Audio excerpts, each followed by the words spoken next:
Record. Ya, baik. Jadi komunitas perempuan membaca Alkitab online ini adalah kumpulan perempuan ya yang mempunyai kerinduan, haus dan lapar membaca firman Tuhan secara bersama-sama melalui media Zoom. Jadi komunitas ini tidak berbadan hukum, non-profit atau tidak mencari keuntungan, dan kami terdiri dari interdenominasi berbagai gereja yang diikuti oleh perempuan dari berbagai daerah. Jadi melalui pembacaan firman ini dan sharing rema serta kesaksian ya, kesaksian ibu-ibu kami mengalami bersama pertumbuhan iman. Kami terdiri dari ibu-ibu yang sama-sama belajar mengenai firman. Tidak ada yang lebih pintar dan tidak ada yang lebih bodoh karena kami semua di sini sama-sama belajar ya. Salah satu cara kami juga memperdalam wawasan kami adalah dengan cara mengundang narasumber untuk menambah wawasan kami dalam hal kerohanian. Nah, itu aja perkenalan singkat mengenai komunitas ini. Selanjutnya saya serahkan kepada Bapak Victor. Kami persilakan Pak Victor. Terima kasih Bu Joli. Shalom ibu-ibu yang Tuhan Yesus kasihi. Saya Shalom Pak. ya, saya akan memperkenalkan terlebih dahulu uh, kira-kira profil saya. Saya adalah uh, Bapak Victor Lesnusa dan saya punya istri, 3 anak. Oh iya, Jadi ya Bu, Tadi bocor saya sudah mute. Silakan lanjut Pak. oke. Jadi saya uh, Bapak Victor yang punya satu istri, Bu Erna, dan 3 anak. Anak kami yang pertama itu sudah kuliah, baru selesai KKN. Terus yang kedua SMA kelas 3, besok mau lulus. Lalu yang bungsu itu baru kelas 5 SD. Nah, kami asli dari Ambon, tapi oleh karena panggilan Tuhan, kami berkeliling-keliling dan ada di Semarang. Sebelumnya itu kami ini pindah-pindah karena panggilan Tuhan, karena pekerjaan Tuhan. Jadi kami pernah pelayanan di Salatiga, di Surabaya, di Subang, nah, terakhir ini di Semarang.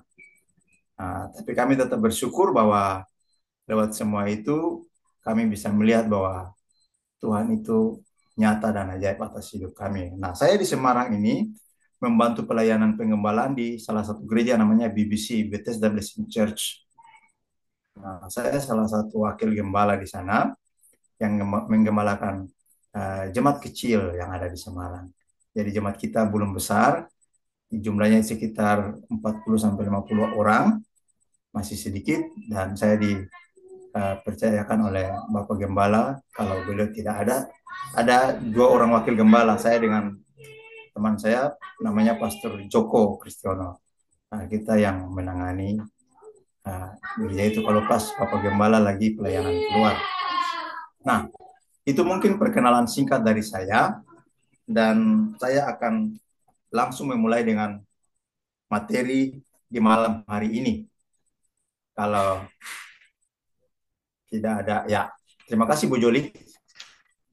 Nah, di malam hari ini kita akan belajar tentang predestinasi, free will, dan kedaulatan Tuhan. Nah, untuk kita bisa mengerti apa itu predestinasi, apa itu free will, dan apa itu kedaulatan Tuhan, marilah kita sama-sama melihat mulai dari definisinya, supaya kita bisa jelas. Nah, apa itu predestinasi? Jangan terlalu cepat, Bu Joli. Yang tadi dulu. Ya, Ya, nanti kasih apa tahu itu? next gitu ya Pak ya, supaya saya Ya, tahu. ya, ya. Ya. Apa itu predestinasi? Apa itu free will? Apa itu kedaulatan Tuhan? Nah, lalu pertanyaan yang paling paling paling suka ditanyakan orang adalah apakah predestinasi itu alkitabiah atau tidak? Nah, ini tentunya menarik ya. Next Bu Yoli. Haleluya. Punya apa yang tutup-tutup ini? Oke. Nah, kalau definisi predestinasi dalam kitab suci itu merupakan kata kerja. Ya, artinya predestinasi itu menentukan, menentukan, terus ditentukan, ditetapkan, diputuskan sebelumnya. Kalau dalam bahasa Inggris itu to predestine. Nah, kalau dalam bahasa Yunani yang bahasa aslinya yang kita pakai dalam kitab Perjanjian Baru itu proorizo. Nah, ini kalau orang-orang teologi mengerti bahasa Yunani ini karena Perjanjian Baru itu ditulis dalam bahasa Yunani, Greek ya, bahasa aslinya itu Greek. Jadi ditentukan, ditetapkan, menentukan, diputuskan sebelumnya itu namanya proorizo. Nah, kata ini secara harafiah itu muncul dalam 4 bagian kitab suci. Nah, oke. Yang pertama, sebelum kita masuk dalam predestinasi, kita lihat dulu apa itu free will. Free will atau kehendak bebas adalah kemampuan manusia untuk membuat pilihan atau tindakan tanpa dipengaruhi oleh keadaan sebelumnya. Saya berharap ibu-ibu bisa mengerti definisi ini satu-satu dengan jelas karena nanti ini akan sangat berpengaruh dengan pengertian kita selanjutnya. Nah, yang ketiga, kedaulatan Tuhan.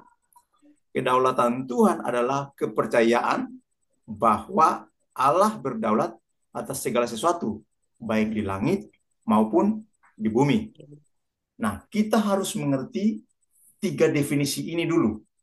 Nah, kita harus paham benar karena yang buat orang itu pemahamannya kacau itu karena tidak mengerti tentang definisi-definisi daripada uh, ketiga item yang kita bahas di malam hari ini, yaitu predestinasi, free will, dan kedaulatan Tuhan.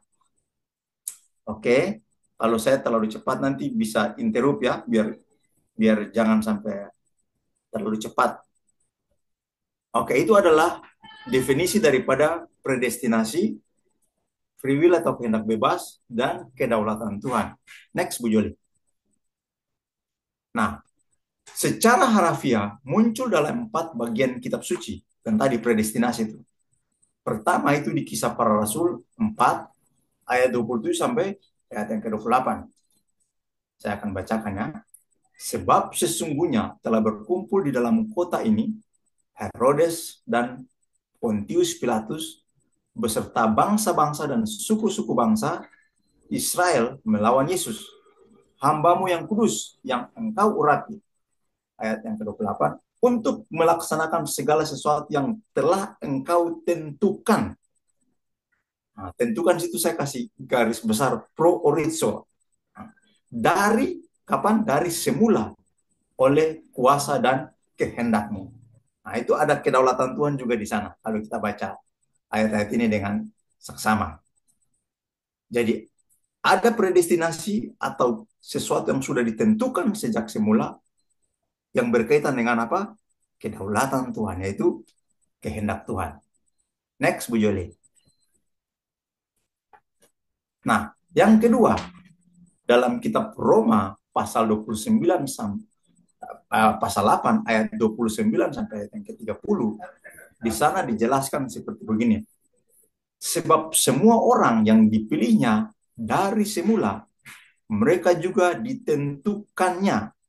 Nah, ditentukannya itu bahasa Yunani tadi pro orizo, dari semula untuk menjadi serupa dengan gambaran anaknya, supaya ia anaknya itu menjadi yang sulung di antara banyak saudara. Ayat yang ke-30. Dan mereka yang ditentukannya, pro orizo juga, dari semula, mereka itu juga yang dipanggilnya. Dan mereka yang dipanggilnya, mereka itu juga dibenarkannya. Dan mereka yang dibenarkannya, mereka juga dimuliakannya. Lihat di sini di dalam kedua ayat ini kata ditentukan itu muncul dua kali, pro orizo. Nah, nanti kita akan lihat selanjutnya. Terus yang ketiga, 1 Korintus 2 ayat 7. Tetapi yang kami beritakan ialah hikmat Allah yang tersembunyi dan rahasia yang sebelum dunia dijadikan telah disediakan. Nah, telah disediakan di sini juga di dalam bahasa aslinya itu juga pro orizo. Nah, disediakan Allah bagi kemuliaan kita. Terus next Bu Joli, yang keempat. Nah, dalam Efesus pasal 4 ayat Efesus 1 ayat 3 sampai 6. Demikian firman Tuhan bilang begini.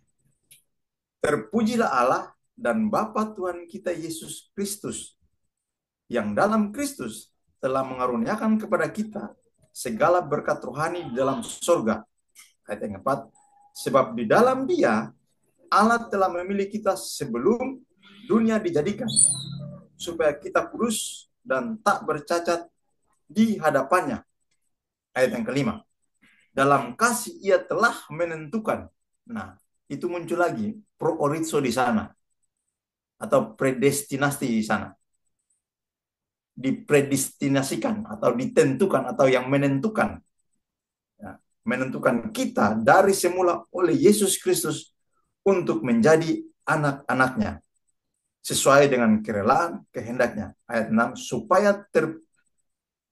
supaya terpujilah kasih karunia-Nya yang mulia yang dikaruniakannya kepada kita di dalam Dia yang dikasihinya. Haleluya. Next Bu Yoli. Nah, predestinasi muncul secara konseptual itu misalnya dalam kitab, kalau kita lihat dalam kitab Matius pasal 22 ayat 14. Nah, ini dia.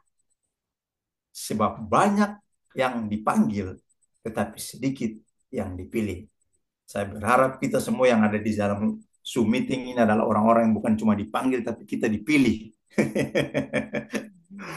Karena kalau cuma dipanggil itu, waduh, itu masih masih belum aman kita. Karena kalau contohnya kalau saya panggil seseorang terus dia cuma dengar dan dia tidak datang, berarti dia tidak menjadi bagian dari pilihan saya. Tapi kalau sudah dipanggil dan dipilih, nah itu kita masuk dalam kategori orang-orang yang aman. Amin. Nah, terus dalam Matius pasal 25 ayat 34. Di sana dikatakan, mari hai kamu yang diberkati oleh Bapakku, terimalah kerajaan yang telah disediakan bagimu sejak dunia dijadikan. Next, Bu Jole. Wah, ini kenapa muncul-muncul ini ya? Oke. Yang merah-merah itu apa, Bu Jole? Bukan itu ya, bukan Ini gangguan. ada yang sepertinya ada peserta yang membuat coretan. Gak apa-apa Pak, lanjut aja. Oke. Nah, yang berikut kita lihat dalam kitab 1 Petrus 1 ayat 1 sampai ke 2. Dari Petrus, Rasul Yesus kepada orang-orang pendatang yang tersebar di Pontus, Galatia, Kapadokia, Asia Kecil, dan Bitinia. Ayat yang kedua, yaitu orang-orang yang dipilih, lihat, sesuai dengan rencana Allah, Bapa kita, dan yang dikuduskan oleh Roh, supaya taat kepada Yesus Kristus dan menerima percikan darahnya. Kiranya kasih karunia dan damai sejahtera makin melimpah atas kamu. Next, Bu Joli. Ini saya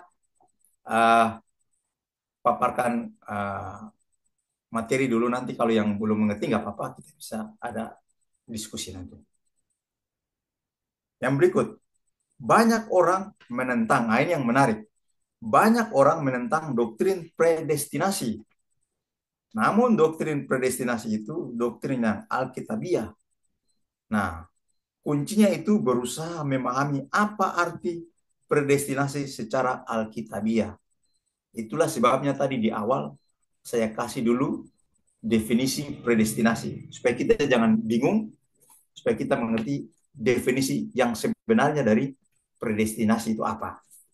Nah, jadi predestinasi itu ketika Allah menentukan terjadinya hal-hal tertentu sebelum hal-hal itu terjadi. Next, Bu Joli. Nah, pertanyaannya begini, apa yang Allah tentukan sebelumnya? Kalau dalam kitab Roma 8 ayat 29 sampai 30 itu di sana dijelaskan. Allah menentukan orang-orang tertentu untuk menjadi sama dengan anaknya, dipanggil, dibenarkan, dan dimuliakan. Pada hakikatnya, Allah yang menentukan orang-orang tertentu untuk diselamatkan. Berbagai ayat Alkitab menyebut orang-orang percaya pada Kristus sebagai orang-orang pilihan. Nah, itulah sebabnya tadi saya bilang, kalau kita cuma dipanggil, tapi kita belum dikategorikan sebagai orang-orang pilihan, berarti kita belum masuk titik aman. Itu kalau di apa? Kalau di Indonesia Idol bilangnya belum masuk titik aman. Tapi kalau kita adalah orang-orang yang termasuk dipilih, nah kita termasuk titik aman pertama. Karena belum sampai, kalau kita bahas lebih jauh lagi, bukan cuma dipilih saja, tetapi yang berikut lagi, dan yang setia. Nah itu yang paling penting. Jadi kita bersyukur hari ini kalau kita sudah jadi pilihan, orang-orang pilihan, kita harus tetap pegang pilihan kita harus tetap setia sampai akhir hidup. Nah, itu kita bisa lihat ayat-ayatnya itu dalam Matius pasal 24. Nanti Bu Joli kalau bisa bagikan materi PowerPoint ini untuk saudara-saudara yang lain, supaya kalau tidak bisa catat, bisa lihat ayat-ayat Alkitab supaya bisa baca di rumah lagi. Matius 24 ayat 22 dan 31, terus Markus 13 ayat 20 dan 27, Roma 8 ayat 33, Roma 9 ayat 11, Roma 11 ayat 5 sampai 7 dan ayat 28, terus Efesus 1 ayat 11, Kolose 3 ayat 12, 1 Tesalonika 4, 1 ayat 4. Next, Bu Joli. Nah, jadi predestinasi itu doktrin Alkitabiah yang menyatakan bahwa Allah dalam kedaulatannya memilih orang-orang tertentu untuk diselamatkan. Oke? Itu kita harus sepakat dulu. Saya ulangi ya. Predestinasi itu doktrin Alkitab yang menyatakan bahwa Allah dalam kedaulatannya memilih orang-orang tertentu untuk diselamatkan. Nah, keberatan paling umum mengenai doktrin predestinasi bahwa Allah dianggap tidak adil. Ya kan? Kan manusia cenderungnya seperti begitu. Kalau sudah bahas tentang kedaulatan Allah, berarti pasti manusia pasti akan berpikir, berarti Allah tidak adil dong. Jangan dulu kita berpikir ke sana. Nah, kita lihat dulu selanjutnya. Mengapa Allah memilih individu-individu tertentu dan bukan yang lainnya? Next, Bu Joli. Ya. Hal yang penting diingat adalah bahwa tidak ada seorang pun yang layak untuk diselamatkan dari sejak semula. Kita semua telah berdosa. Itu kita harus ingat dulu. Kita harus tanamkan dulu dalam hati dan pikiran kita bahwa kita ini tidak layak untuk diselamatkan. Karena Roma 3 ayat 23 bilang begini, semua orang telah berbuat dosa dan telah kehilangan kemuliaan Allah. Saya ulangi lagi, saya tekankan di sini. Hal yang penting yang harus diingat adalah bahwa tidak ada seorang pun yang layak untuk diselamatkan. Itu dulu. Waktu kita mengerti ini, maka kita akan tahu, oh iya, kenapa sampai Tuhan bertindak seperti itu. Yang berikut, dan pantas untuk kita semua menerima hukuman kekal. Kenapa? Kita semua berdosa dan kehilangan kemuliaan Allah. Itu dalam Roma 6 ayat 23, sebab dosa ialah maut. Jadi kita pantas untuk menerima hukuman kekal. Oke, next Bu Joli. Nah, sebagai hasilnya, adil jika Allah membiarkan kita semua melewatkan kekekalan di neraka. Ya kan? Karena kita ini orang berdosa, sudah kehilangan kemuliaan Allah, dan firman Tuhan bilang upah dosa ialah maut. Jadi kalau mau dibilang adil dan tidak adil, kalau adilnya itu ini, kita dibiarkan Tuhan hal hidup di neraka. Nah, sebaliknya, Allah memilih untuk menyelamatkan orang yang percaya. Dengar baik-baik, orang yang percaya padanya. Jadi hal masuk neraka itu, hal hidup di neraka itu pasti. Karena apa? Kita sudah kehilangan kemuliaan Allah. Dan hukumannya adalah, tadi firman Tuhan bilang jelas, maut. Tapi syukur kepada Allah, karena dia memilih untuk menyelamatkan orang-orang, dalam tanda kutip ya, yang percaya.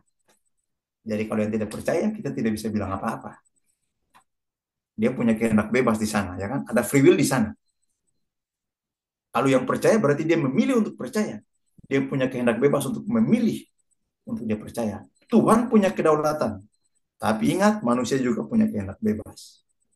Ya, Tuhan tidak pernah mau memaksa orang untuk, ayo cepat sini. Kalau kamu tidak uh, mau ikut saya paksa kamu. Tidak. Tuhan itu rohnya lemah lembut. Jadi disitulah dia kasih kehendak bebas untuk manusia untuk bisa memilih mana yang harus dia pilih. Oke? Oke. Jika Allah menentukan siapa yang diselamatkan, tidakkah itu akan mengurangi kebebasan kita untuk memilih dan percaya pada Kristus? Ini kan pertanyaan kebanyakan orang di luar sana. Nah, Alkitab mengatakan bahwa kita tetap memiliki kehendak bebas untuk memilih. Yang perlu kita lakukan hanyalah percaya kepada Yesus Kristus dan kita akan diselamatkan. Nah, kalau kita baca dalam Injil Yohanes 3 ayat 16, di sana bilang begini, karena begitu besar kasih Allah akan dunia ini sehingga ia telah mengaruniakan anaknya yang tunggal, supaya setiap orang atau barang siapa yang percaya kepadanya, kita garis bawahi kata ini, setiap orang yang percaya kepadanya tidak binasa. Jadi kalau yang tidak percaya, berarti dia memilih untuk tidak percaya. Karena ada banyak orang di luar sana memilih sampai hari ini memilih untuk tidak percaya kepada Yesus. Malah ada banyak orang sampai hari ini mereka membuli Yesus, membuli orang Kristen. Mereka menghina-hina Kristus. Mereka bilang, ah, Yesus itu cuma manusia. Ya terserah. Terserah apa katamu. Itulah kehendak bebas manusia. Kita tidak bisa memaksakan. Tapi kita bersyukur karena kita adalah orang-orang yang dipilih. Dan syukurnya kita memiliki kehendak bebas yang cenderung mengarah kepada Kristus. Nanti kita akan lihat. Dan juga di kitab Roma 10 ayat 9 sampai 10. Next, Bu Joli. Nah, Alkitab tidak menggambarkan Allah sebagai pribadi yang menolak siapapun yang percaya kepadanya. Ingat, Allah itu bukan Allah yang menolak. Siapa saja mau percaya kepadanya, dia akan terima. Atau mengusir orang yang mencari dia. Itu dalam kitab Ulangan, ada tertulisan Ulangan 4 ayat 29. Jadi barang siapapun yang mau datang, mau percaya kepada Tuhan, dia akan buka tangan terima. Karena Tuhan tahu manusia punya kehendak bebas. Sekalipun dia punya kedaulatan untuk memutuskan, untuk menentukan, tapi dia juga menghargai kehendak bebas manusia. Nah, entah bagaimana persisnya dalam rahasia Allah, predestinasi sejalan dengan respon orang yang ditarik kepada Allah. Sekali lagi saya ulangi statement ini, entah bagaimana persisnya dalam rahasia Allah, predestinasi sejalan dengan respon orang yang ditarik kepada Allah. Yohanes 6 ayat 44. Dan percaya untuk diselamatkan. Lihat dalam kitab Roma 1 ayat 16. Jadi dia berbanding lurus. Predestinasi Allah itu berbanding lurus dengan respon hati kita. Oke, next Bu Joli. Kita dapat mengenali setidaknya dua jenis predestinasi dalam kitab suci. Pertama, predestinasi menuju rahmat adalah predestinasi untuk masuk dalam hidup Kristiani. Itu dalam kitab Efesus pasal 1 ayat 5. Saya akan bacakan. Dalam kasih, ia telah menentukan kita dari semula oleh Yesus Kristus untuk menjadi anak-anaknya sesuai dengan kerelaan kehendaknya. Jadi kita menjadi anak-anak Tuhan, anak-anak daripada Yesus Kristus, atau kita menjadi ahli-ahli waris daripada Kristus itu sendiri, hidup di dalam Kristus. Nah, yang berikut, next Bu Joli, yang kedua, ini yang terakhir ya materinya. Predestinasi menuju kemuliaan adalah predestinasi untuk masuk ke surga. Roma 8 ayat 29 sampai 30, dan tadi kita sudah baca juga dalam 1 Korintus 15 ayat 49. Akhir kata, God bless you. Nah, silakan, ini materi yang saya sampaikan. Bagi Bapak Ibu yang bertanya, saya kembalikan kepada Bu Joli. Baik, terima kasih Pak Victor ya. Jadi memang kita tidak terlalu panjang di dalam berteori, tetapi kita uh, memaksimalkan untuk tanya jawab. Baik, ibu-ibu semua mungkin ada yang mau bertanya terkait penjelasan tadi oleh Pak Victor ya terkait dengan predestinasi, terus apalagi tadi itu free will dan kehendak bebas. Silakan bagi yang mau Kedaulatan bertanya. Tuhan. Oh ya, kedaulatan Tuhan. Silakan bagi yang mau bertanya, dipersilahkan ya kesempatan untuk ibu-ibu semua. Apakah tadi penjelasannya ada yang dimengerti atau ada yang harus diulang lagi? Silakan ibu-ibu. Nanti materinya saya ini ya, saya share ke ibu-ibu apa PowerPoint-nya. Silakan ibu-ibu ada yang mau bertanya terkait oke, Mary, boleh Mary, silakan. Baik, selamat malam Bapak. Ya, selamat malam Bu. Oke. Ah, oke. Ini juga sebenarnya pernah yang jadi selalu diskusi saya dengan Kak Dona tentang hal ini. Yang mau saya tanyakan itu ialah tentang predestinasi juga free will. Ini juga aku pernah tanyain ke pendeta saya sih sebenarnya. Jadi kalau eh, orang itu lahir itu sudah ditentukan gitu ya Pak ya. eh, jadi apa, perannya, mungkin perannya ya, jadi apa di dunia ini. Yang dulu saya tanyakan itu ialah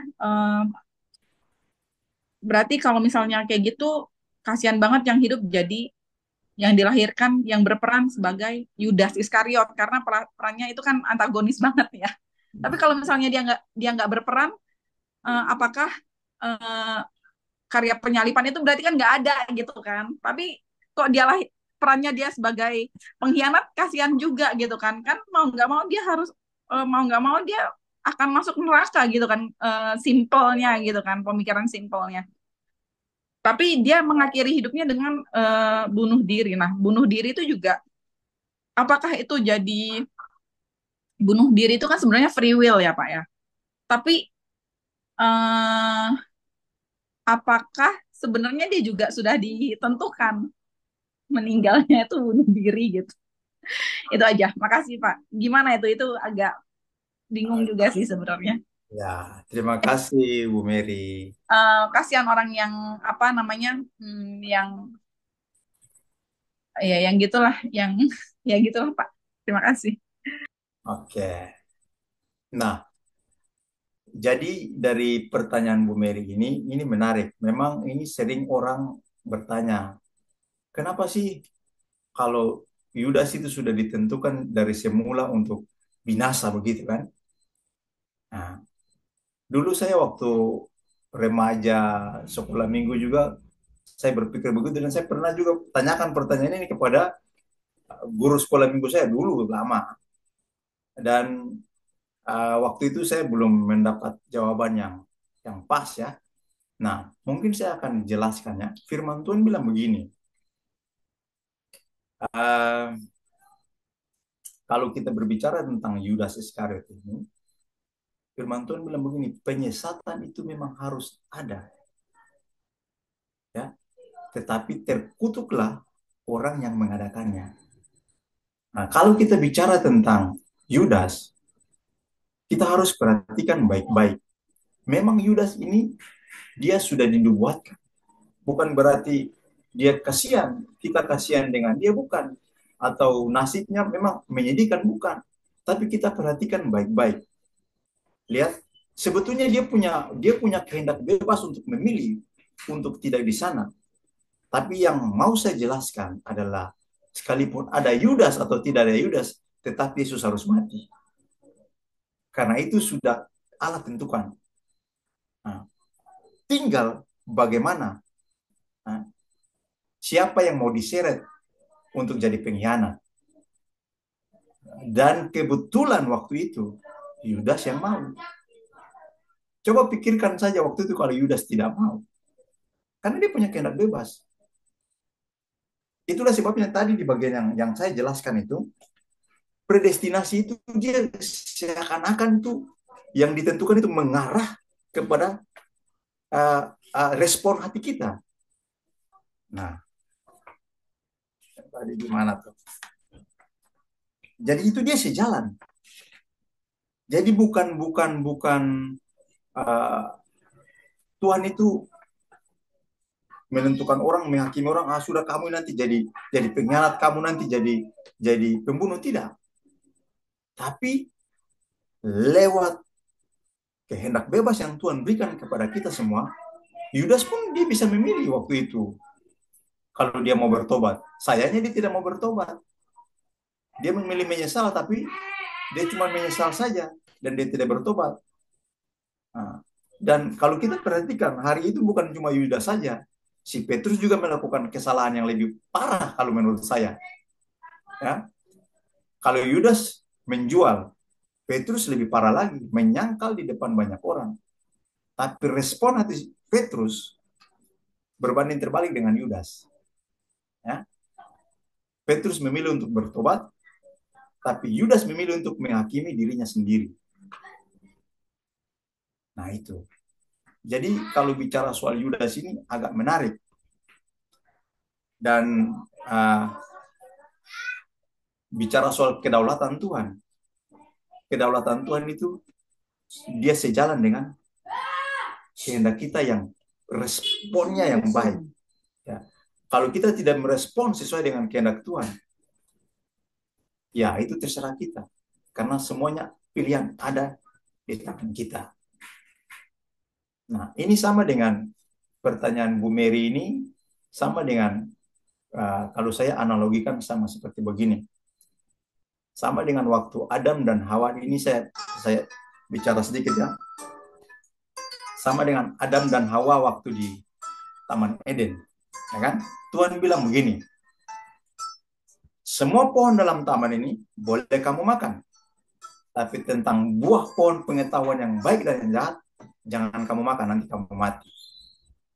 Nah, lalu ada orang bertanya begini, kalau Tuhan itu sudah tahu, ya kan, ini pohon nanti mendatangkan bencana buat kita manusia, karena pohon ini yang menyebabkan kita semua berdosa. Ya kan? Hawa ambil buah itu makan, lalu dikasih kepada Adam, lalu makan lagi. Nah, lalu orang bilang begini, berarti Tuhan ini agak aneh ya.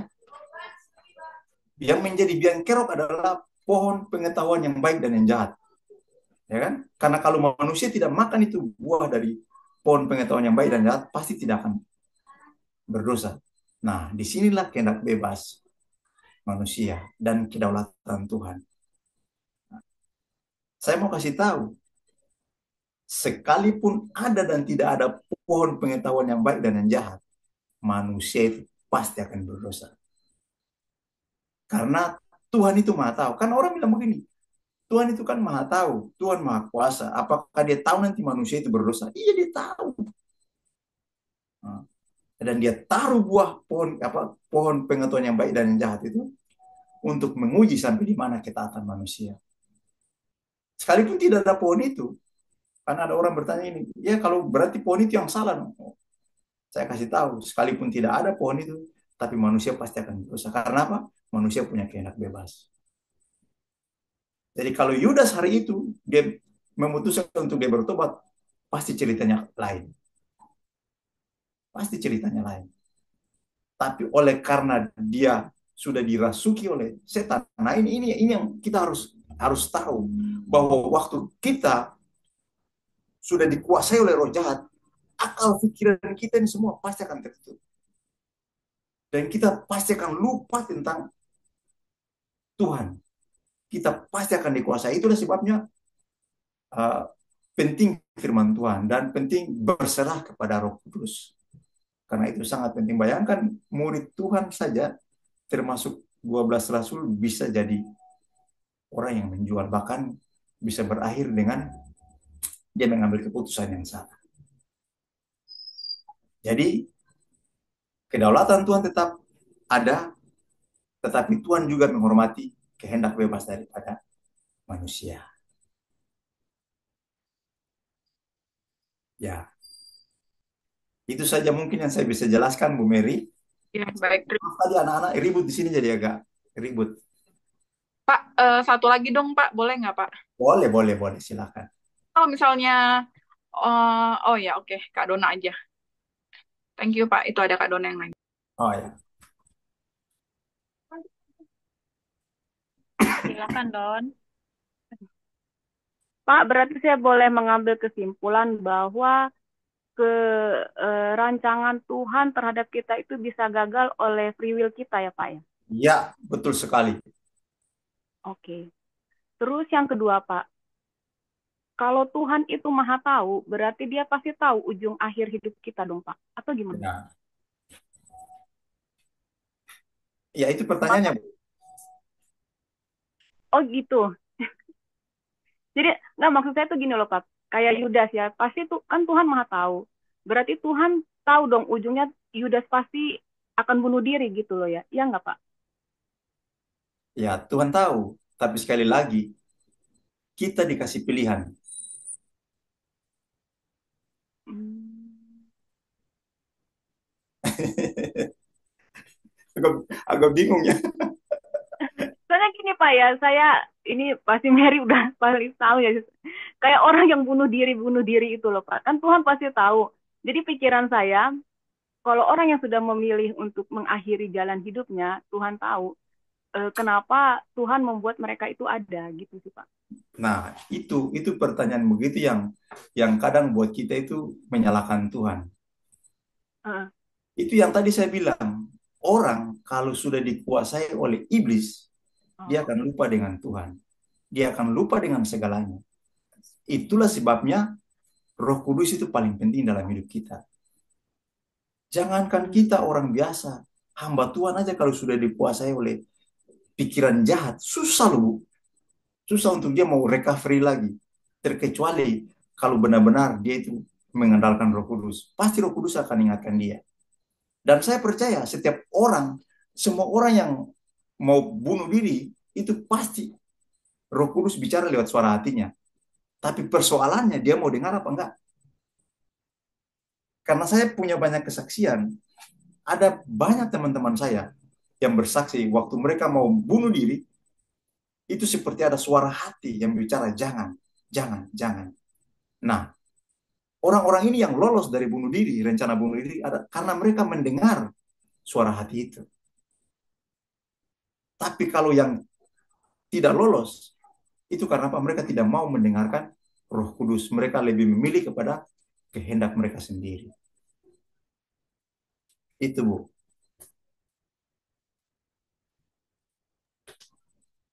Pak. Satu lagi Pak. Sekarang itu Silakan, silakan.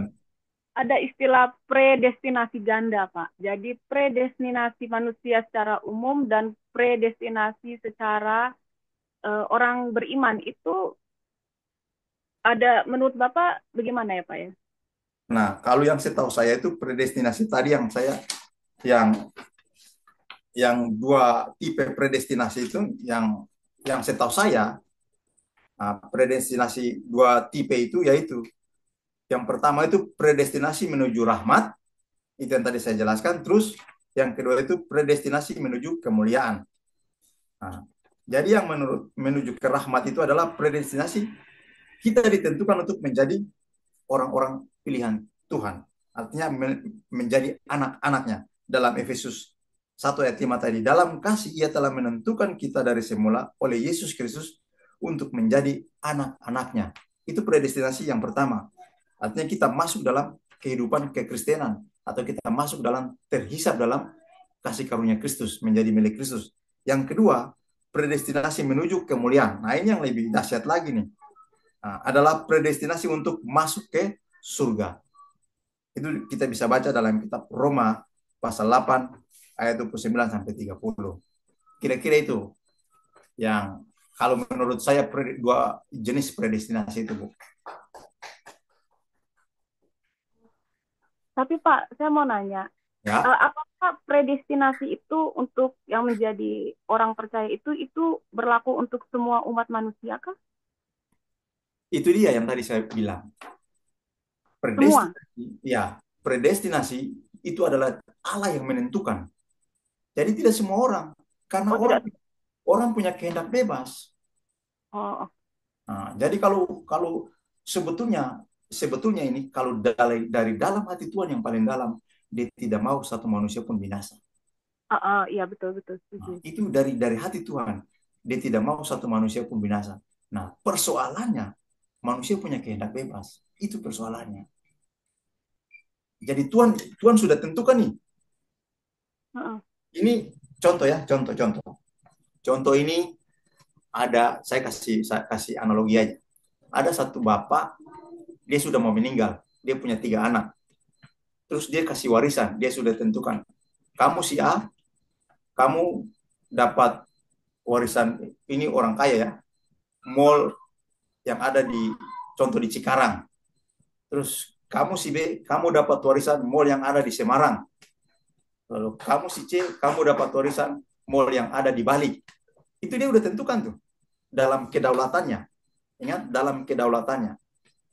Nah, persoalannya waktu dia sudah tidak ada, ini 3 anaknya ini punya karakter yang berbeda-beda.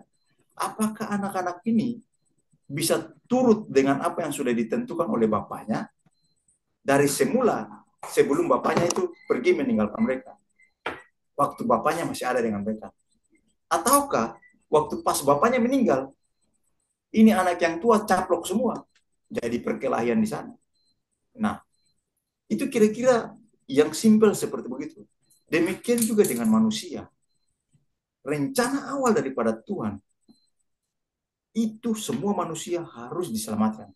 Nah, kenapa saya bilang seperti begitu? Coba kita baca dalam karena begini. Kenapa saya bilang rencana awal itu manusia semua harus diselamatkan? Karena kalau kita baca dalam kitab Matius pasal 25 ayat 41, ini kan banyak orang pertanyaannya kayak begini. Kalau Tuhan itu, ada orang yang bertanya seperti ini, kalau Tuhan itu mau supaya manusia ini diselamatkan, kenapa Tuhan menciptakan neraka buat manusia? Itu kan begitu kan? Kita pasti, kenapa kalau Tuhan mau supaya orang ini diselamatkan, ada neraka? Ya kan? Mari kita baca dalam Injil Matius pasal 25 ayat 41. Saya bacakan ya, biar ibu-ibu semua menyimak. Dan ia akan berkata juga kepada mereka yang di sebelah kirinya, enyahlah dari hadapanku, hai kamu orang-orang terkutuk, enyahlah ke dalam api yang kekal, yang telah disedia untuk iblis dan malaikat-malaikatnya. Ingat baik-baik bagian akhir, dia bilang begini. Yesus bilang sendiri begini. Ini bukan perkataan orang lain, tapi ini perkataan Yesus sendiri.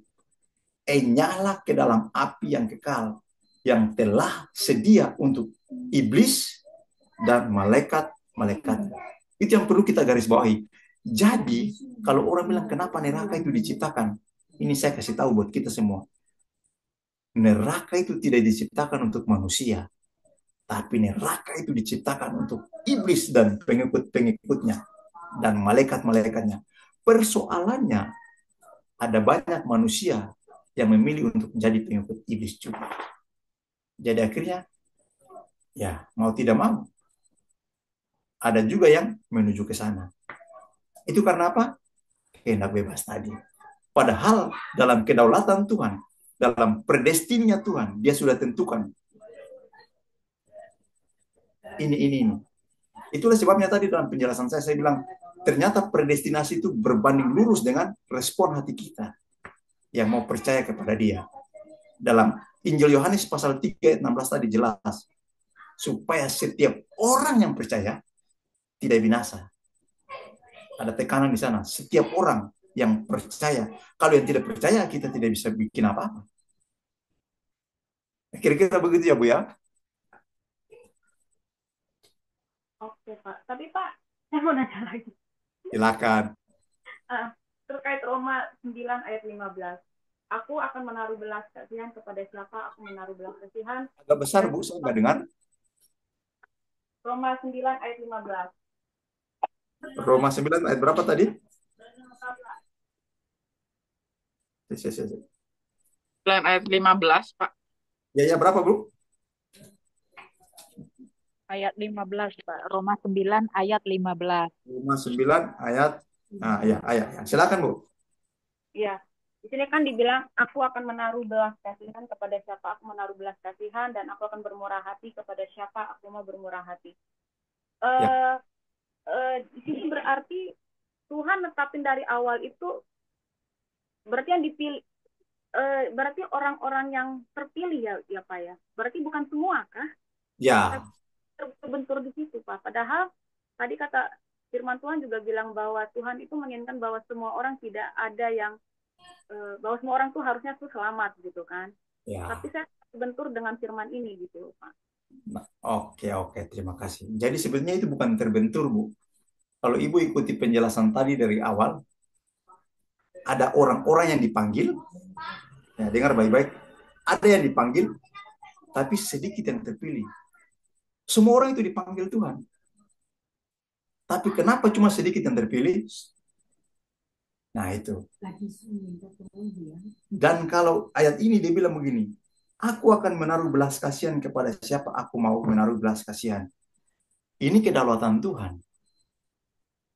Karena yang tadi saya jelaskan dalam kitab Roma tadi, bahwa manusia itu semuanya sudah berdosa dan layak untuk kita itu tinggal kekal di neraka. Itu dulu yang kita harus pahami. Jadi dari awal manusia itu semua sudah harus ke neraka semua. Jadi tidak ada bilang, oh adil, tidak adil kalau yang ini masuk surga, yang ini tidak. Tidak seperti itu. Karena dalam kedaulatan Tuhan, Tuhan sudah tentukan. Nah persoalannya manusia itu yang memilih. Itu sama dengan begini Bu, di Roma 9 ayat 15 ini sama dengan perumpamaan. Kalau Ibu pernah dengar satu perumpamaan di Alkitab tentang pekerja-pekerja. Oh iya. Ya, itu kan yang ada kerja dari jam 9, terus ada yang jam 1 siang, terus ada yang sudah mau sore kan? Ya. Tapi upahnya tetap 1 dinar. Nah, kan ada yang protes tuh. Oh, berarti tuannya tidak adil. Masa saya kerja dari pagi hari jam 9 sampai sore jam 6, upahnya sama dengan orang yang kerja dari jam 5 sore terus jam 6 sore. Karena upah 1 hari orang Yahudi itu kan 1 dinar. Terus apa kata tuannya? Kan tuannya punya kedaulatan.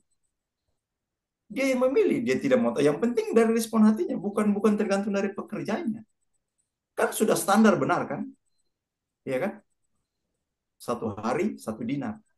Nah, orang-orang yang kerjanya cuma 1 jam, 2 jam, itu mendapat anugerah. Karena apa? Dia punya respon hati yang benar. Ingat penjahat di sebelah Yesus yang diselamatkan? Karena apa? Dia punya respon hati yang benar. Dalam sepersekian detik yang harusnya dia sudah ada di pintu neraka, dia bisa berbalik dan bersama-sama dengan Yesus di Firdaus. Sih, lihat, itulah kekuatan daripada kehendak bebas manusia. Oke Bu, itu saja penjelasan saya. Berarti Pak, kalau saya boleh menyimpulkan, berarti predestinasi kita semua orang manusia itu sebenarnya untuk selamat ya Pak ya? Kenapa Bu? Predestinasi kita itu semua umat manusia itu sebenarnya selamat ya Pak ya? Ya, tapi kalau kalau dalam kita baca dalam kitab-kitab yang tadi itu, predestinasi itu ditentukan orang-orang yang memang sudah ditentukan untuk diselamatkan, seperti itu. Dari kitab-kitab yang tadi kita baca itu. Mm-mm. Berarti memang dari awal itu sudah ditentukan ini selamat, ini nggak selamat ya gitu ya Pak? Kok sendiri terbit? Bukan begitu. Nah, kita kebanyakan kita itu cuma bisa membedakan hitam atau putih. Bukan seperti itu cara cara Tuhan. Dia menentukan, Mm-mm. tapi tergantung lagi itu ya sebabnya tadi kalau Ibu perhatikan baik-baik, saya punya analogi tadi dengan seorang bapak yang punya 3 orang anak itu kan. Dia sudah tentukan tuh. Mm. Kamu ini, kamu ini, kamu ini. Tapi pada akhirnya pelaksananya tidak sama seperti yang sudah ditentukan. Mm-mm. Jadi bisa melenceng. Oleh karena apa? Kehendak bebas kita. Mm-mm. Iya, iya. Jadi maksud saya tuh gini loh Pak. Tuhan kayak gini, predestinasi manusia itu menginginkan semua selamat, tapi karena ada free will atau respon hati itu yang menjadi eh, destininya tuh tidak terjadi gitu loh Pak. Destiny Tuhan tidak terjadi gitu. Ya, ya, Apa bisa seperti itu Pak? ya, memang seperti itu. Karena kehendak bebas kita paling berpengaruh. Kalau kalau kalau Tuhan cuman apa kasih tentukan aja terus kita tidak ada kehendak bebas, maka kita semua jadi robot. Iya. Karena saya karena kalau di Calvin itu kayaknya free will agak kurang ditonjolin ya. Karena kalau Ya, sudah kedaulatan. ini kalau Ibu bicara tentang Calvin, tentang Oh ya, artinya Lutheran, itu memang kan terjadi perdebatan. Oleh sebab itu dari awal tadi saya kan bilang bahwa doktrin ini terjadi pertentangan, tapi supaya kita semua mengerti bahwa doktrin predestinasi ini alkitabiah, supaya kita jangan disesatkan. Karena banyak kan bapak-bapak gereja juga kadang-kadang kan kadang-kadang mereka uh, mengartikan atau mentafsirkan firman itu kadang-kadang sesuai dengan apa yang mereka pikirkan benar. Padahal kan belum tentu kalau kita balik lagi kepada firman Tuhan, kita baca dengan seksama, kita bisa mengerti di sana. Seperti itu. Jadi kalau Ibu bicara tentang Calvinis, oke oke Pak, ya saya paham. Kalau saya sih memang sih, kalau menurut saya memang paling menentukan itu sebenarnya respon hati sih Pak. ya Mm-mm. itu kunci sebetulnya. Makanya Tuhan taruh itu dalam hati kita masing-masing. Ya, siap. Terima kasih Pak. Ya, terima kasih Tuhan Terima berkati. kasih Dona ya. Pertanyaannya Dona itu juga sangat membantu kita juga ya, mengerti gitu ya. Dan saya percaya sebenarnya ketika free will ini kita semua sudah mengalami kok. Cuman kita nggak menyadari ya ketika itu ya. Tetapi sebenarnya kita sudah punya pengalaman iman masing-masing terkait dengan free will yang tadi Pak Victor jelaskan. Seperti itu ya, terkait dengan respon hati yang benar. Oke, baik. Ada ibu-ibu lain yang mau bertanya? Silakan ibu-ibu. Mungkin ada yang mau bersaksi juga nih terkait free will ini. Silakan. Silakan, mau bersaksi silakan. Iya, silakan. Saya tunggu dulu ya sambil yang lain ya. Jadi gini ya, ibu-ibu dan Pak Victor ya. Dulu waktu saya belum mengalami pertobatan di dalam diri saya, itu saya pernah secara luar saya kelihatan normal sih ya. Ini ada adik saya Mary, dia nggak tahu sih ya. Yang tahu sebenarnya adalah suami saya dan anak-anak. Jadi saya itu pernah mengalami seperti saya nggak tahu itu penyakit atau apa, tapi seperti halusinasi. Ya, itu saya sampai pernah dibawa ke dokter dan dokter itu bilang kalau ibu begini ibu harus dirujuk ke dokter jiwa. Terus saya bilang saya nggak sakit gitu. Nah, yang kejadian yang pernah saya alami itu adalah contohnya gini ya. Saya tuh pernah mendengar suara itu keras sekali seperti bilang loncat loncat. Ah, seperti itu. Sebenarnya seperti yang Pak bilang tadi, kalau saya ngikuti suara hati saya beneran loncat gitu ya dari apa dari atas rumah ke bawah gitu. Tetapi di situ kayak ada yang kuat mengatakan saya harus kembali. Dan itu sering kadang dan itu membuat saya kadang menjadi takut takut dengan suara itu. Makanya dulu saya itu apa kemana-mana inginnya itu harus ada suami saya atau anak gitu ya, karena saya takut dengan suara itu dan saya takut saya nggak sadar gitu ya.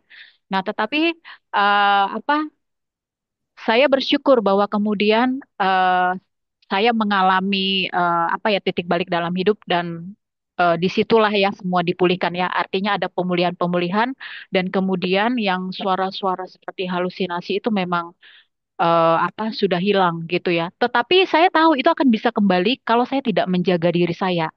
Nah, itu tadi yang free will tadi itu saya oh gitu ya, gitu ya. Jadi semua memang kembali kepada respon saya, respon hati saya gitu. Kuat-kuatan mana nih? Kalau saya ngerasa mau saya ngikuti kata hati saya, ya udah saya jatuh beneran kan gitu, mati kan gitu ya ujung-ujungnya gitu kan. Nah, saya juga pernah mengalami misalnya seperti ini, Pak. Waktu itu kan adik saya dia tinggal di Papua, ya kan ya, tinggal di Papua. Terus dia dengan suaminya dan keluarganya tuh di Jakarta dan mau melakukan penerbangan ke Papua. Itu suara itu keras sekali, itu dulu waktu saya belum mengalami pertobatan ya. Jadi saya cerita, itu suara keras sekali waktu adik saya bilang dia mau balik ke Papua, itu suara bilang nanti kecelakaan, jatuh, jatuh, jatuh, kuat sekali. Akhirnya saya telepon adik saya itu yang lagi di Jakarta. Kalian mau pulang ya? Iya. Hati-hati ya, nanti kalian jatuh. Saya sampai bilang begitu. Terus adik saya nggak tahu apa yang terjadi kemudian di sana, tapi intinya mereka pulang dan itu selamat gitu loh. Makanya saya tuh takut sekali dengan suara yang menyesatkan itu tadi. Nah, makanya ketika Pak bilang tadi bahwa kita punya Roh Kudus disitulah, ketika pertobatan terjadi di dalam diri saya tahu satu-satunya yang membantu saya itu adalah Roh Kudus, yang untuk mengalahkan suara yang tadi Pak bilang itu ya. Suara yang sesat itu tadi adalah Roh Kudus yang ada di dalam hati saya. Sehingga kalau sudah mulai timbul yang suara yang nggak benar, itu biasanya saya benar-benar langsung mengangkat doa ya, karena saya tahu ada Roh Kudus yang biasanya yang membantu saya supaya tidak melakukan hal-hal yang tidak benar tadi gitu ya. Mungkin seperti itu kali ya Pak ya, yang free will tadi itu ya, kehendak bebas ya.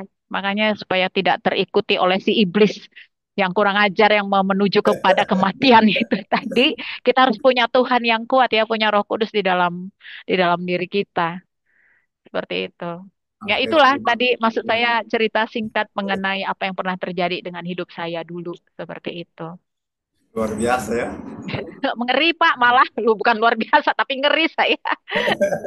Pernah mengalami hal-hal seperti itu satu hal yang mengerikan ya. Karena kalau sampai dibilang gila itu kan ya gimana ya. Tapi ya begitu karena dia tidak kelihatan kan, tapi saya ngerasain gitu. Tapi puji Tuhan sih, apa ya, saya eh, mempunyai komunitas baca Alkitab gitu ya, terus bersekutu dengan teman-teman yang sefrekuensi itu sangat membantu, membantu sekali pemulihan-pemulihan saya. Oke, itu tadi intermezzo kesaksian saya. Mungkin ada ibu-ibu lain yang mau bertanya, Bu Ceti, boleh, Bu Ellen atau ibu-ibu lain silakan. Saya mau bersaksi barusan aja yang disampaikan Pak Gembala. Hmm, Silakan.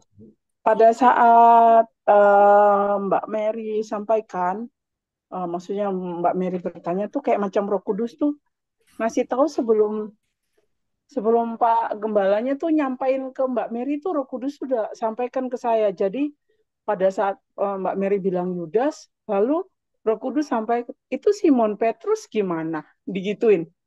Itu Simon Petrus gimana? Bagaimana dia bukan ini lagi malah dia menyangkal. Itu sebelum Pak Gembala sampaikan itu tuh dengan jelas apa namanya Roh Kudus tuh sampaikan. Habis itu Pak Gembala tuh sampaikan gini, itu sudah sampaikan ke saya tentang dua orang penjahat yang di samping kiri kanannya Tuhan Yesus.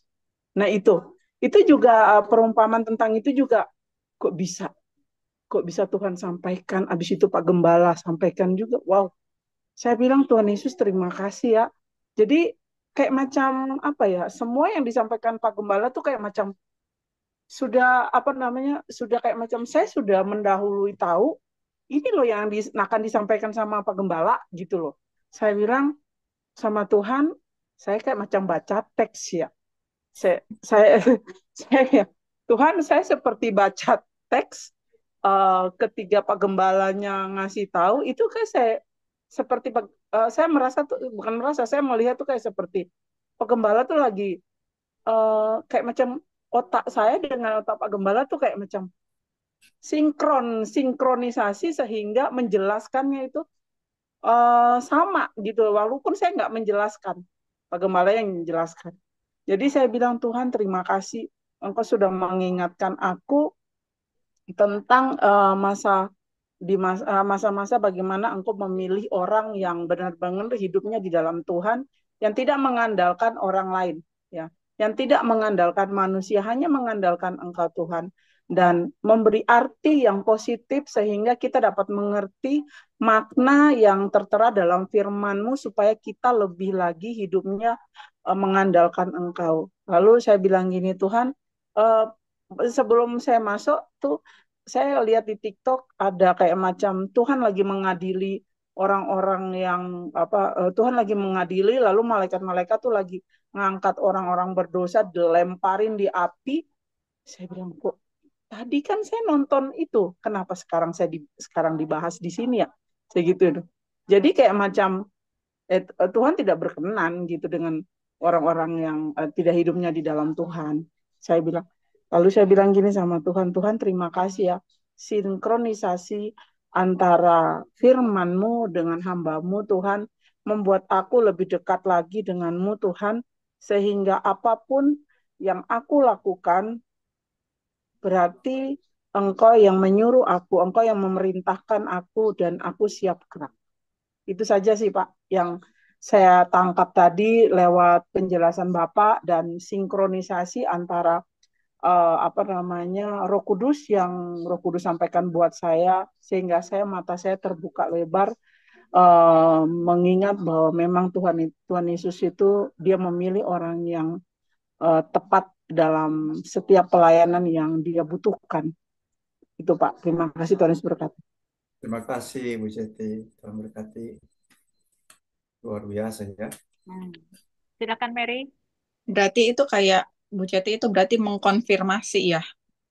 Dalam arti Bu Ceti dan Pak Victor ini ya mengkonfirmasi dari pertanyaan saya tadi. Berarti sebenarnya Pak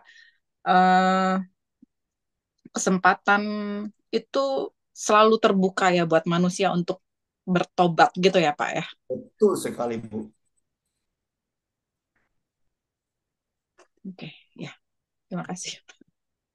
Terima kasih. Karena gini, karena apa namanya ya, aku jadi inget kisahnya si Saul gitu kan. Sebenarnya kalau misalnya Saul pun di akhir hayatnya dia mau bertobat pun sebenarnya mungkin nggak senaas yang ada di Alkitab gitu mungkin ya. Ya, Cara, pasti sejarahnya pasti akan berbeda sejarah. ya, oke. Oke, Pak, terima kasih. Baik, terima kasih. Ada lagi Ibu-Ibu? Nanti saya share ya materinya. Ada lagi kah Ibu-Ibu yang mau bertanya? Saya nggak bertanya ya, saya cuma Ya. saya mau menambahkan saja. Ini barusan Mbak Mary bilang Saul.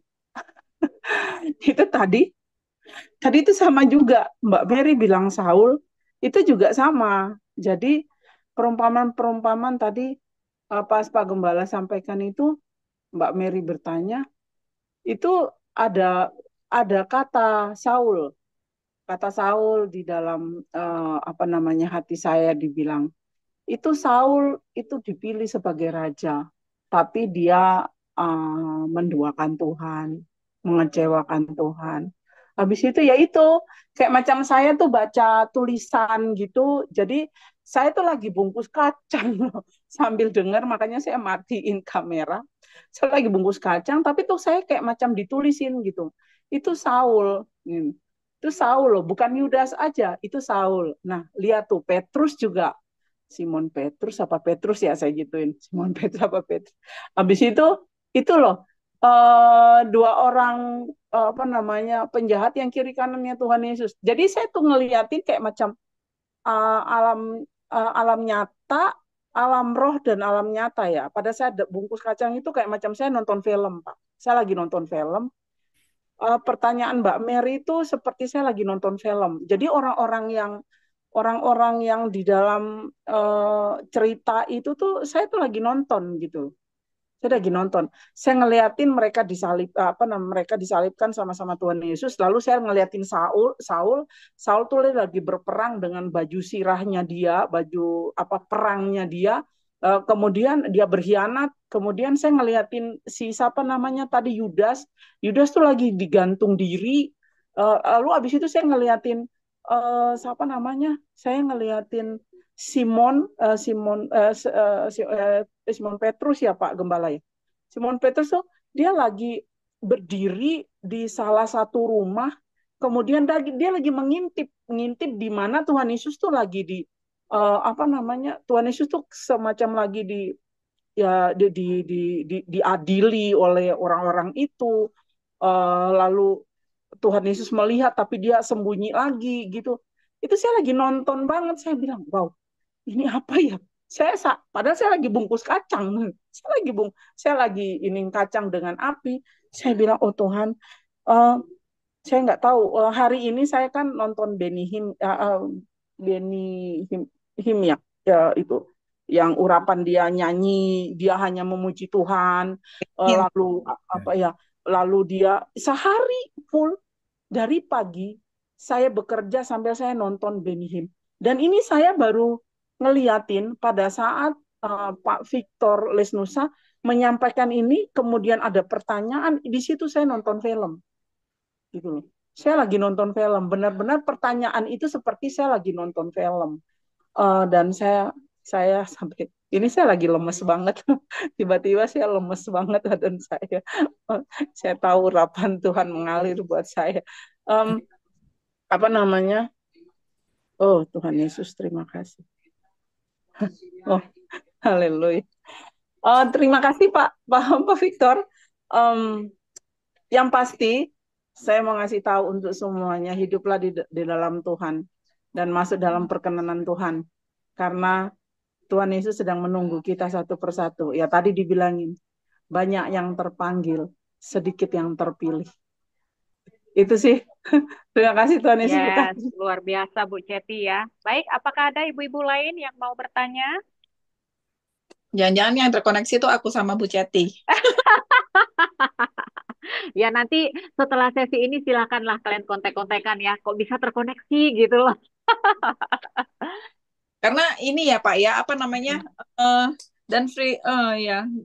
Ya. Walaupun kadang karena ya kayak Saul deh, dia udah tahu kebenaran kayak gitu. Kalau nggak kuat-kuat iman juga ya jatuh juga ya kadang akhirnya kayak gitu.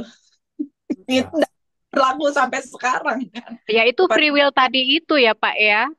ya betul. Itu sebenarnya tadi kan sudah dibahas itu sebenarnya kembali kepada kita. Kita tuh punya free will, ya kan? Sebenarnya Ya, kuncinya di kita gitu. Kita mau ikut yang mana gitu. Nah, berhubung kita semua sudah punya Roh Kudus, nah itu dia.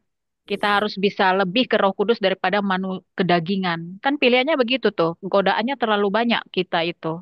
Sekarang kuat-kuatan mana? Iblisnya kah? Roh halusnya kah? Atau Roh Kudusnya? betul. Makin ya itu ya makin makin makin apa makin tahu kebenaran firman makin apa naik level atau apa itu juga godaannya kadang-kadang juga nggak main-main juga ya kadang-kadang ya dan itu yang bikin eh kalau nggak kuat itu walaupun udah tahu kebenaran firman ya kadang terjatuh juga gitu ya kayak di Ibrani kalau nggak salah. Nah ini saya juga sering terintimidasi sama sama ini nih ayat ini nih Pak di Ibrani 10 ayat 26 kalau nggak salah ya. Tapi ini secara garis besarnya eh intinya ngomongnya tuh kayak gini. Kalau sudah tahu kebenaran Nah, ya, terus ya. kita melakukan dosa lagi. Dan itu juga kadang-kadang kayak ah se, kita harus sesuci itu kah hidup kayak gitu kadang-kadang Waduh, waduh, suara. aku udah tahu satu hal, ternyata dalam satu hal em, saat itu setan sedang berkuasa dan aku jatuh gitu dalam dosa. Waduh, aku diampuni nggak nih sama Tuhan kayak gitu. Kayak gitu, Pak. Makasih. Iya, jadi tadi Dosa bibir, dosa bibir. suaranya Bu Mary itu agak putus-putus, jadi saya nggak terlalu dengar Jadi benar ya. cek Pak. Ini masuk nggak ya Pak ya? Iya, Jadi tadi suaranya keputus, Mer. Coba sekarang. ya aku pindah tempat dulu. Jadi gini, apa namanya yang jadi salah satu juga pertanyaan saya tentang apa namanya kita tuh sebenarnya kan maunya masuk surga sama Tuhan gitu kan. Nah, saya itu agak suka tiba-tiba terintimidasi dengan ayat Ibrani 10 ayat 26 kalau nggak salah ya Pak. Ini Ya, mohon ya, betul, juga. betul. Apa kalau intinya tuh kayak kalau kita udah tahu kebenaran firman tapi kita melakukan dosa lagi, itu darah mana yang mau menebus kita lagi kayak itu. Nah, kadang saya berpikir kayak gini, ketika satu saat atau satu kasus ternyata daging saya lagi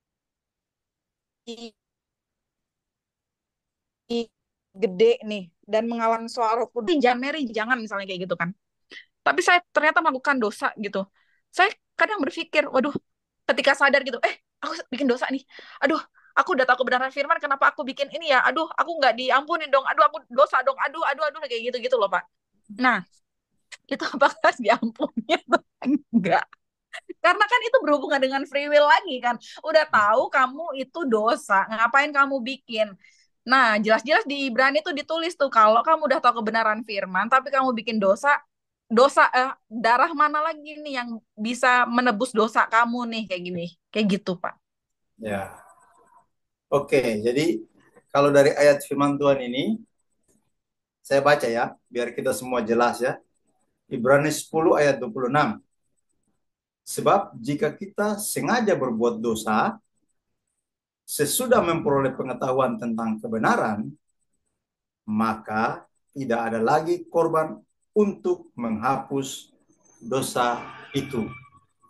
Nah, jadi yang dimaksudkan dengan kitab Ibrani di sini adalah waktu posisi kita sudah menerima Yesus dan setelah itu kita tinggalkan dia.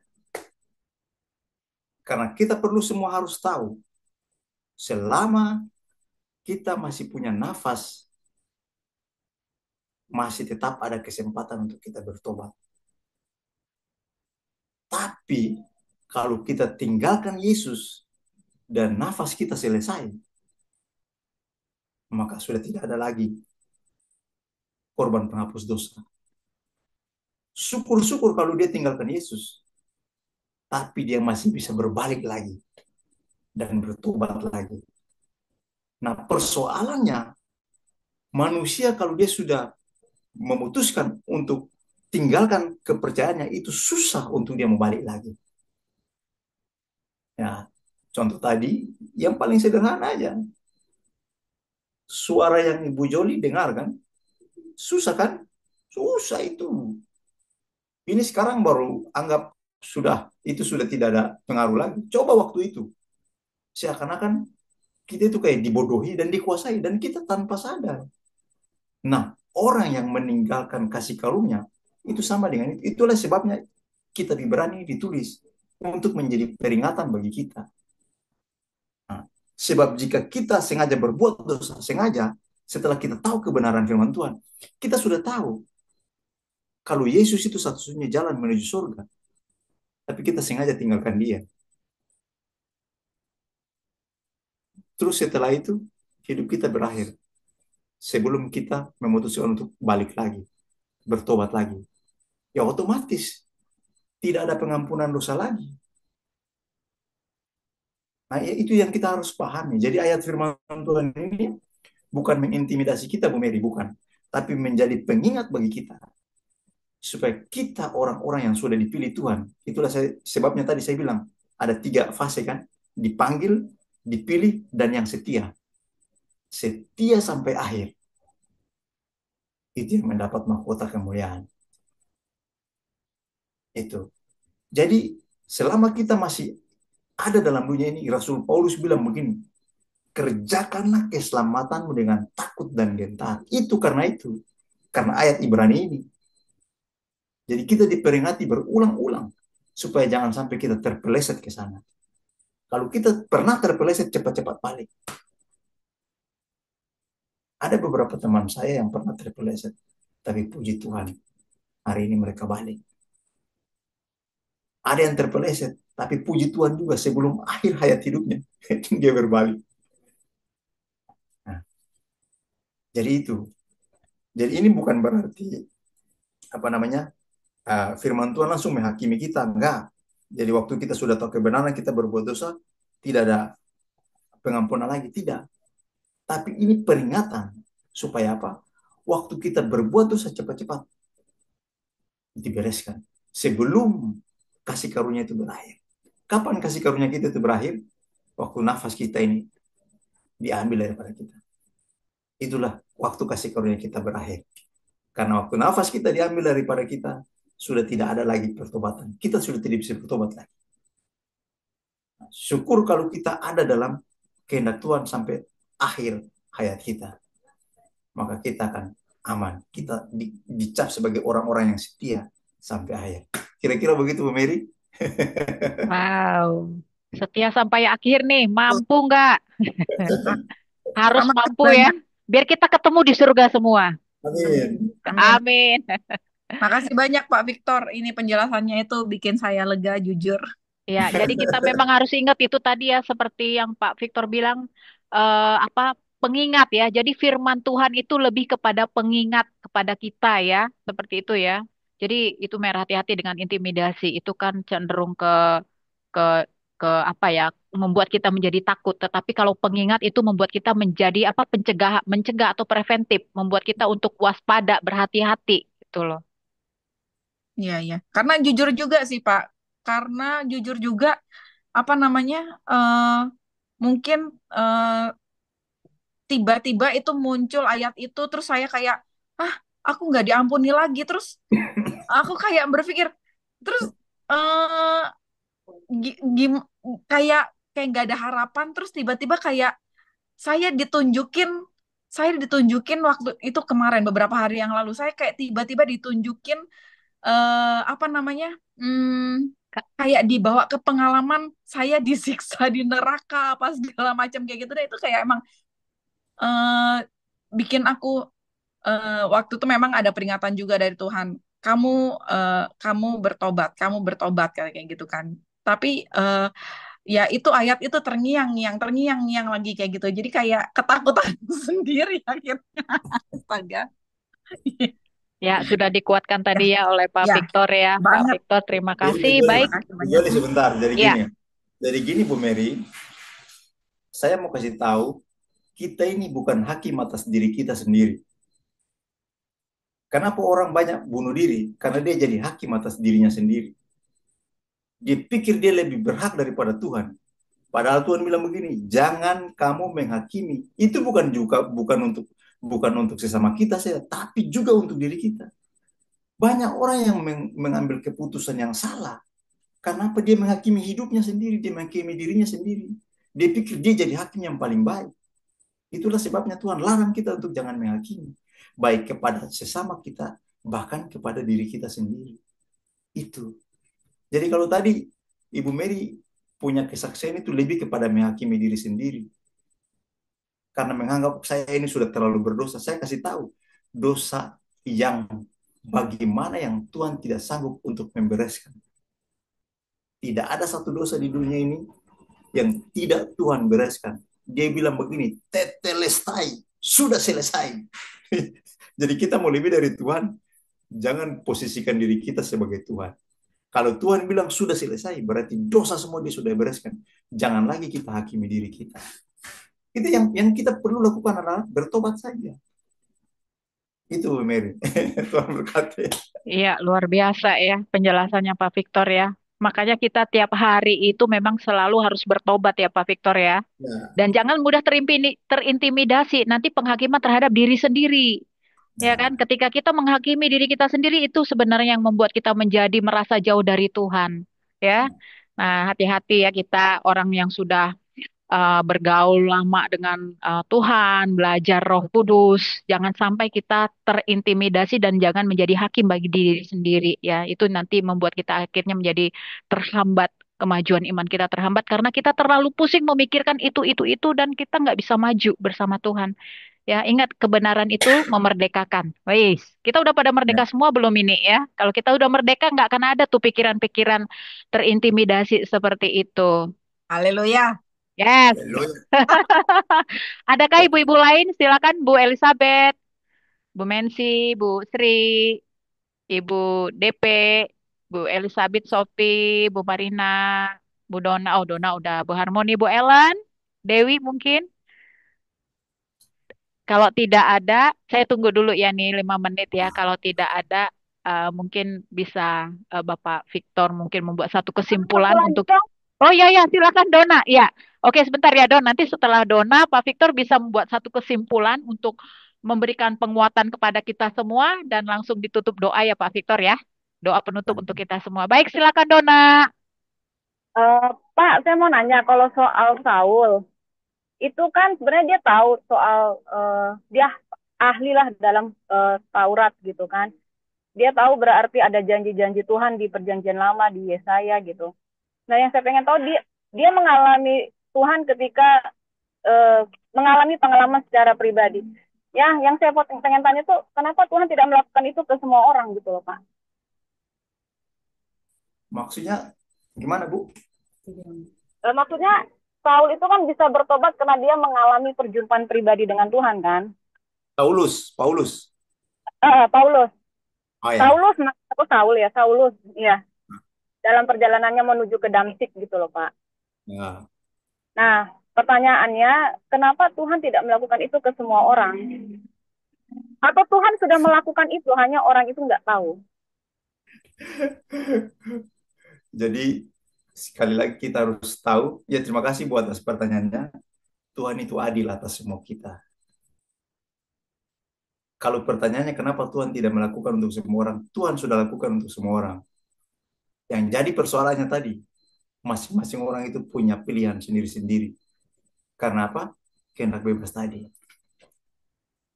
Tuhan sudah Oh, tawarkan kepada semua orang, ya. Tapi ada orang yang pilih untuk ikuti apa yang Tuhan tawarkan, tapi ada orang juga yang balik belakang, malah mencemooh. Jadi Tuhan dalam hal ini tidak bersalah sama sekali. Ya Bu ya. oke, Jadi oke, oke. pertanyaannya Tuhan sudah lakukan untuk semua orang. Jawabannya Tuhan sudah lakukan untuk semua orang. Mungkin nggak semua orang sadar ya Pak sebenarnya kalau udah Tuhan itu sudah memperkenalkan diri, mungkin nggak semua orang sadar gitu ya. Dan nggak Ya, semua taat mungkin juga ya Pak ya. ya. Jadi nggak usah kita sampai jauh-jauh. Kita lihat orang Yahudi saja, ya. Kalau kita hitung persentase orang Yahudi yang percaya Yesus, berapa banyak sih orang Yahudi yang percaya Yesus? Padahal kekristenan itu dimulai dari orang-orang Yahudi. Sekarang orang Yahudi Mesianik berapa persen daripada seluruh orang Yahudi yang ada yang percaya Yesus? Nggak sampai, mungkin 5% juga nggak sampai. Ya, mungkin sekitar 5% orang Yahudi Mesianik itu adalah orang Yahudi yang sudah percaya dengan Yesus. Padahal apa? Yesus itu lahir sebagai orang Yahudi.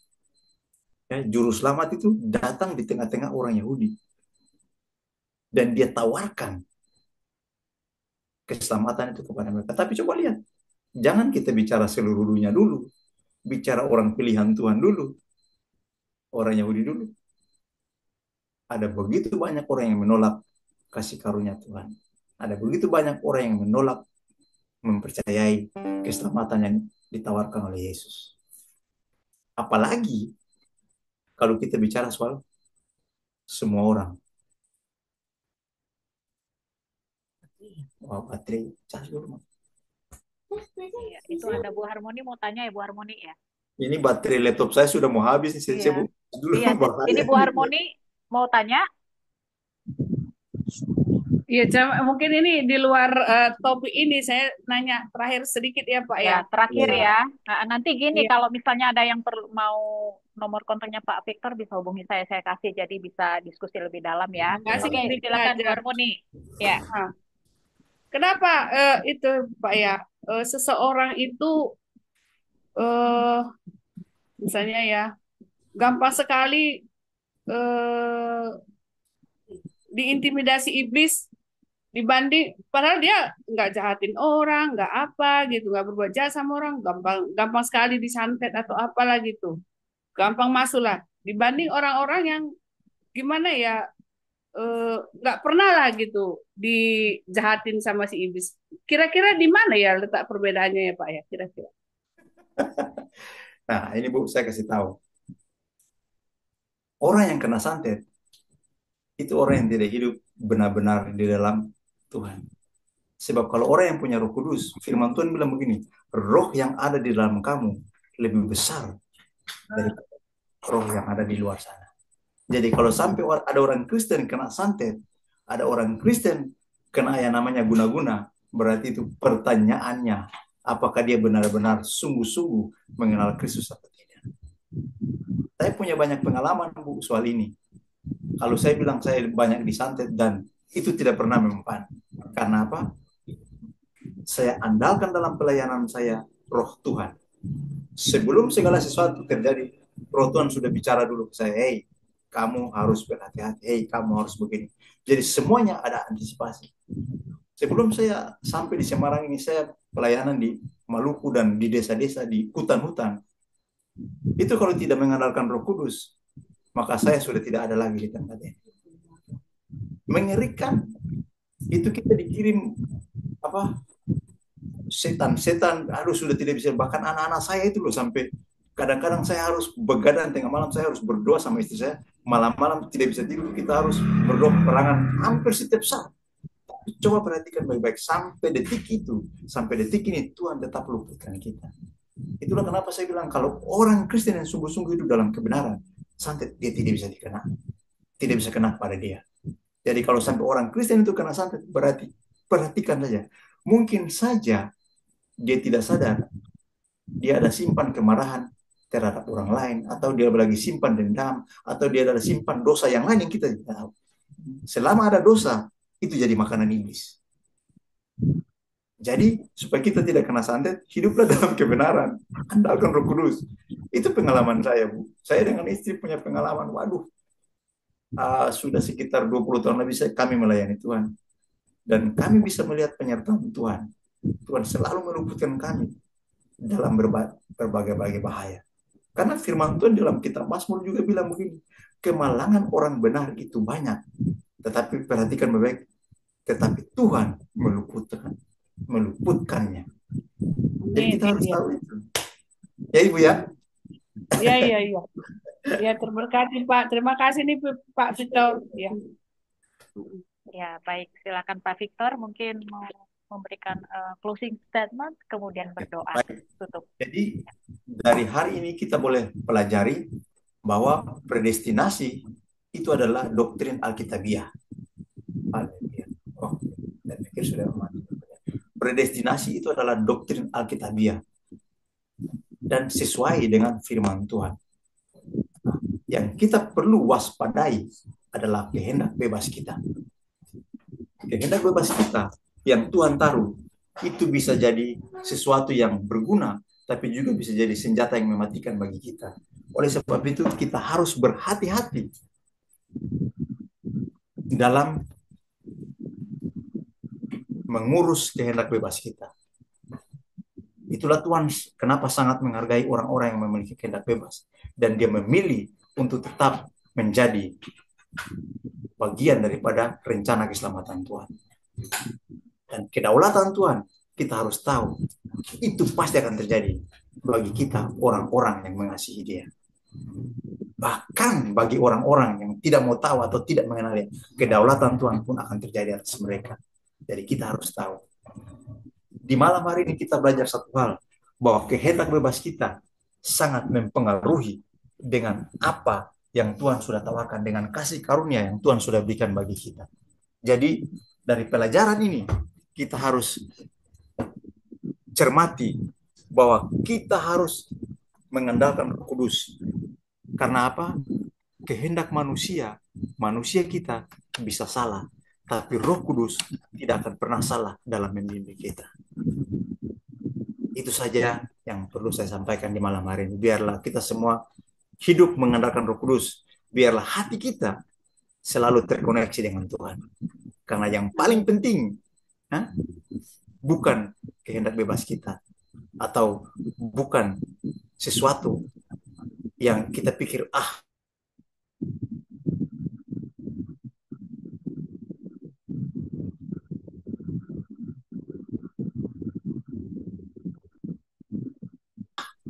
ini menurut kita baik. Kita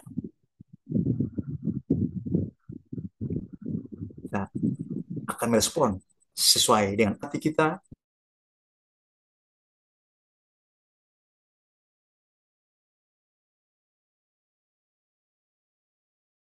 dengan kehendak bebas kita.